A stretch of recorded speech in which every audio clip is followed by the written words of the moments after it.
Assalamualaikum warahmatullahi wabarakatuh. Perkenalkan, nama saya Ayusa Fitra. Di sini saya akan menjelaskan poin-poin penting dari setiap masing-masing bab yang ada di dalam buku Agama Islam. Yang pertama yaitu bab 1, Agama dan Mengapa Manusia Beragama. Memahami arti agama dan din. Agama bukanlah sesuatu yang dapat dipahami melalui definisi-definisi belaka, melainkan hanya dapat dipahami melalui deskripsi nyata yang bersumber dari sebuah keyakinan yang utuh atau sisi batin. Tak ada satupun definisi tentang agama yang benar-benar menjelaskan tanpa dibarengi oleh keyakinan. Term agama dalam Al-Quran: yang pertama, agama sebagai al-din al-haq; yang kedua, agama sebagai al-din al-qayyim; dan yang ketiga, agama sebagai al-din al-hanif.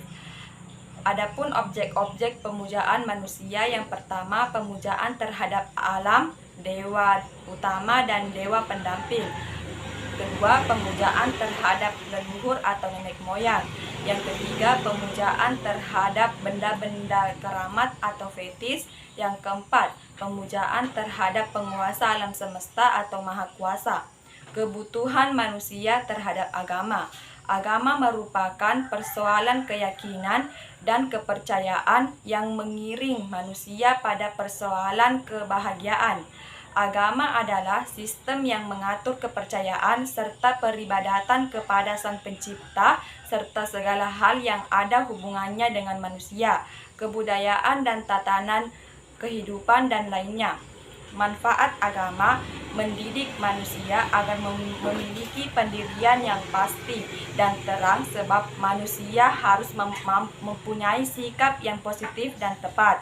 Fungsi agama: agama dalam kehidupan individu berfungsi sebagai sistem yang memuat norma-norma tertentu, yang secara umum norma tersebut menjadi kerangka atau dalam bersikap.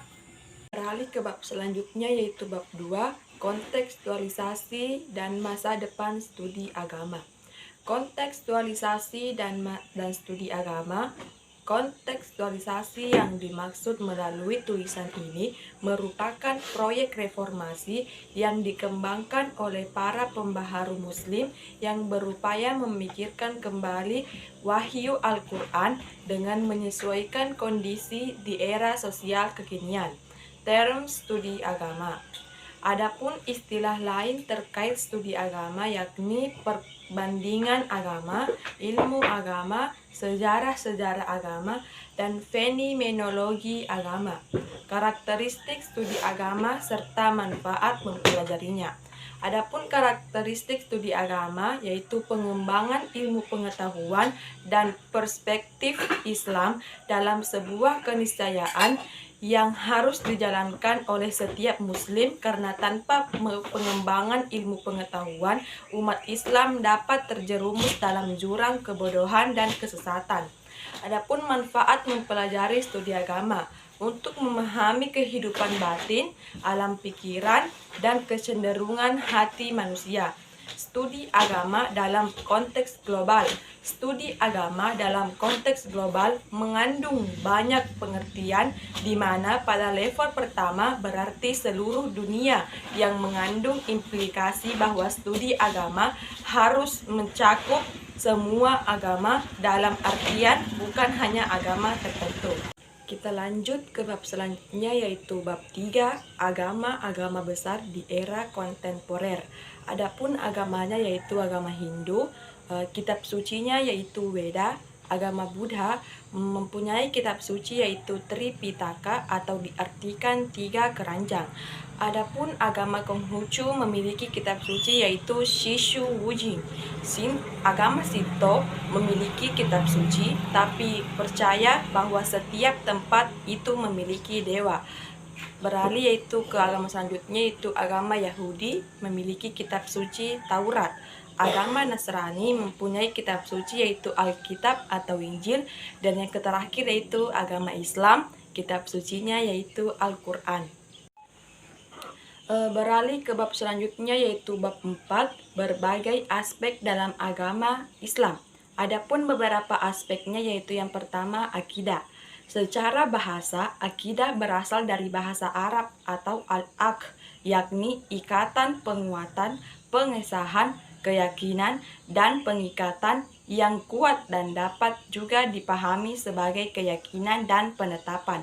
Kita dapat memahami bahwa akidah yang benar yaitu akidah yang dipahami oleh hati karena sesuai dengan fitrah manusia dan alat ukur akidah seseorang adalah hati. Adapun yang kedua yaitu syariah.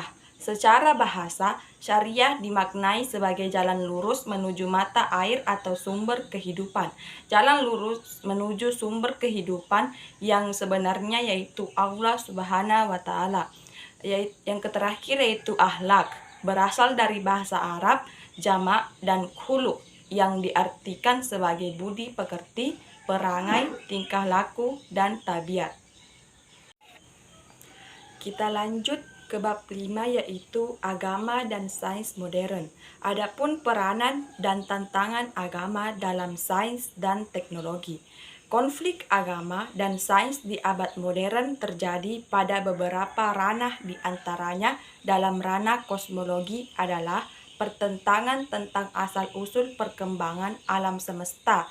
Kemudian pada ranah media seperti persoalan aborsi, KB, seksualitas, dan lesbian.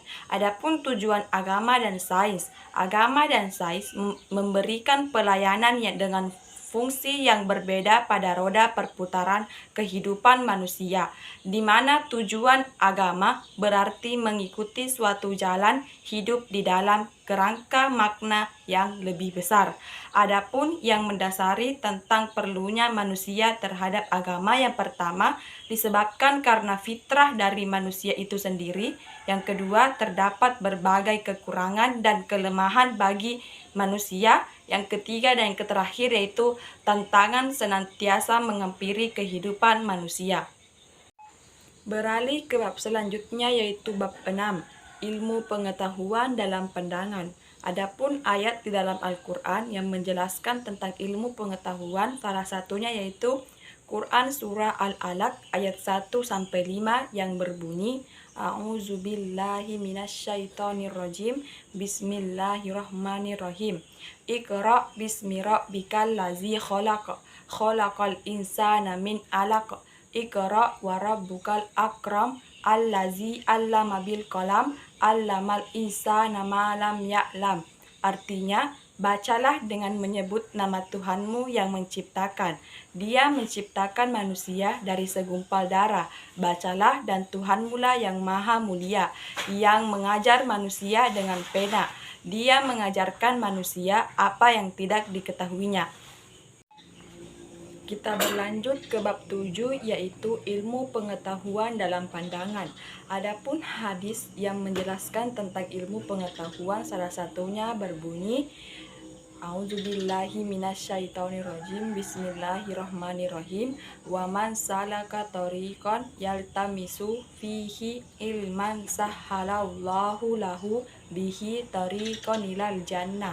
Yang artinya, siapa yang menempuh jalan untuk mencari ilmu, maka Allah akan mudahkan baginya jalan menuju surga.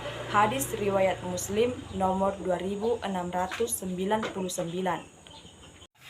Beralih ke bab selanjutnya yaitu bab 8, konsep Tuhan dalam perspektif Islam. Dalam bahasa Arab, kata Tuhan dinyatakan dengan kata Rabbun yang artinya pembimbing, yang berarti gerakan atau dorongan. Melalui kamus bahasa Indonesia, kata Tuhan diartikan sesuatu yang maha segalanya. Melalui Al-Quran, kata Tuhan digunakan untuk sebutan Tuhan selain Allah Subhanahu wa Ta'ala, seperti menyebut dewa, berhala, dan hawa nafsu. Namun, kata Allah adalah sebutan khusus tidak dimiliki oleh kata lain selainnya. Berdasarkan dari beberapa konsep Tuhan dalam perspektif Islam, maka dapat diartikan bahwa pemikiran tentang ketuhanan berarti membicarakan tentang keimanan sekaligus filsafat. Melalui surah ataupun ayat-ayat Al-Quran, banyak yang menerangkan tentang konsep ketuhanan yaitu Allah Subhanahu wa Ta'ala sebagai wujud konsep ketuhanan dalam agama Islam. Kita lanjut ke bab 9, yaitu konsep manusia dalam perspektif Islam. Karakteristik manusia dalam Al-Quran adalah jasad dan ruh dalam diri manusia. Manusia merupakan makhluk ciptaan Tuhan yang tentunya sangat berbeda dengan makhluk lain. Perbedaan tersebut terletak pada pemerolehan akal dan budi pekerti bagi setiap manusia. Hakikat berarti kebenaran atau sesuatu yang sebenar-benarnya atau asal segala sesuatu. Manusia berasal dari tanah yang diungkapkan melalui beberapa istilah tanah, tanah kering, tanah liat, tanah berlumpur, hingga ditiupkannya ruh yang merupakan ciptaan Allah. Hakikat manusia dalam perspektif Islam melalui Al-Quran, salah satu filosofi terkenal melukiskan tentang hakikat manusia, yakni tidak ada makhluk Allah Subhanahu wa Ta'ala yang paling sempurna daripada manusia yang memiliki kehendak, mengetahui, berpikir, mendengar, melihat, berhak mengambil keputusan, serta memiliki daya hidup. Kita beralih ke bab selanjutnya, yaitu bab 10, kerjasama umat beragama. Kerjasama umat beragama adalah suatu usaha bersama antar individu atau kelompok untuk mencapai suatu tujuan, atau bisa juga dipahami sebagai bagian dari hubungan sosial antar manusia yang tidak ada larangan dalam setiap ajaran agama manapun. Kerjasama umat beragama di Indonesia dilandasi oleh sila pertama Pancasila, yaitu kerjasama yang didasari toleransi hidup beragama, kepercayaan dan keyakinan masing-masing, menghormati orang lain, tolong-menolong, dan lain-lain. Adapun cara menjaga kerukunan hidup antar umat beragama, yang pertama, menghilangkan perasaan curiga atau permusuhan terhadap pemeluk agama lain. Yang kedua, jangan menyalahkan agama seseorang apabila melakukan kesalahan, tapi salahkanlah orangnya.